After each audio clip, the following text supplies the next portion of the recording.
ঢাকা 13 আসনের মোহাম্মদপুর আদাবর শেরেবাংলা নগর 11 দলীয় নির্বাচন ঐক্য সমর্থিত বাংলাদেশ খেলাফত মজলিসের প্রার্থী আল্লামা মামুনুল হক হাফিজাহুল্লাহ আজকের এই নির্বাচনী জনসভার মুহতারাম সভাপতি, উপস্থিত কেন্দ্রীয় নেতৃবৃন্দ, তাওহীদি জনতা, আমি বাংলাদেশের জাতীয় মসজিদের খতিব আল্লামা আব্দুল মালিক হাফিজাহুল্লাহর জবানি আপনাদেরকে ওই কথাটা বলতে চাই। তিনি যা বলেছেন যে এই নির্বাচনে একজন আল্লাহ ভীরু এবং দেশপ্রেমিক মানুষের জন্য আল্লাহর কাছে আমাদের দোয়া করা দরকার। এটাই হচ্ছে আমাদের কথা। আজকে একজন মামুনুল হকের জন্য আমাদের ভোট কেন চাইতে হবে? ইমানের তাগিদে একজন মানুষ তো মামুনুল হককে ভোট দিতে বাধ্য। আজকে কেন তার জন্য জনসভা করে আপনাদের কাছে ভোট ভিক্ষা চাইতে হবে? বরং প্রত্যেকেই তো নিজ উদ্যোগে ইমানদারদের কাছে দাওয়াত পৌঁছানোর কথা। আমি আজকে এখানে শুধু একজন বন্ধুর জন্য ভোট চাইতে আসি নাই, আমি এসেছি যুগের একজন শাইখুল আরব আল আজম হযরত মাদানির জন্য ভোট চাইতে।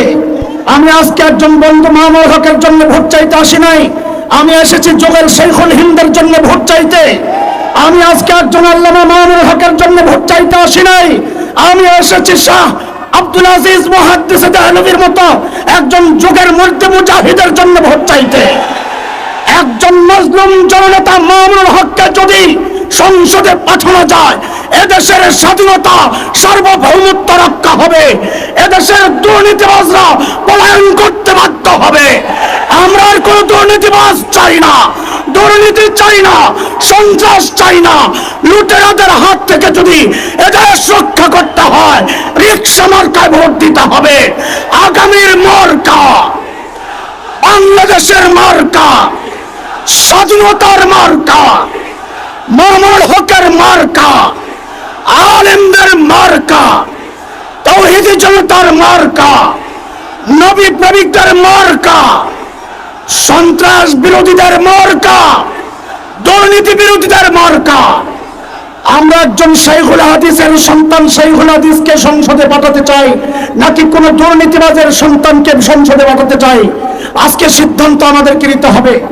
আমাদের কথা স্পষ্ট, শুধু ভাই মাওলানা মামুনুল হক নয়, সারা বাংলাদেশে যতজন আলেম নির্বাচন করছেন, আমি আজকে এই মিডিয়ার মাধ্যমে সারা বাংলাদেশের মানুষকে এই আহ্বান জানাচ্ছি, যেখানে আলেম পাবেন, ইমানদার পাবেন, দেশপ্রেমিক মানুষ পাবেন এবং আল্লাহ ভীরু মানুষ পাবেন, সেখানে যদি একাধিক প্রতিপক্ষ থাকে, একাধিক ক্যান্ডিডেট থাকে, যাকে আপনারা উপযুক্ত মনে করবেন তাকেই আপনার সমর্থন দিবেন। দেশ শান্তিতে থাকবে, নিরাপদ থাকবে, স্বাধীনতা সার্বভৌমত্ব হুমকির মুখে পড়বে না ইনশাআল্লাহ তাআলা।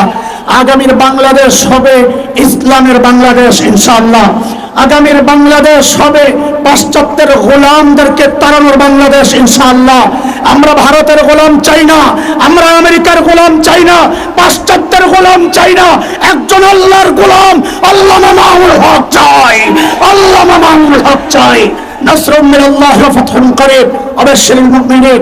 আসসালামু আলাইকুম ওয়া রাহমাতুল্লাহি ওয়া বারাকাতুহু।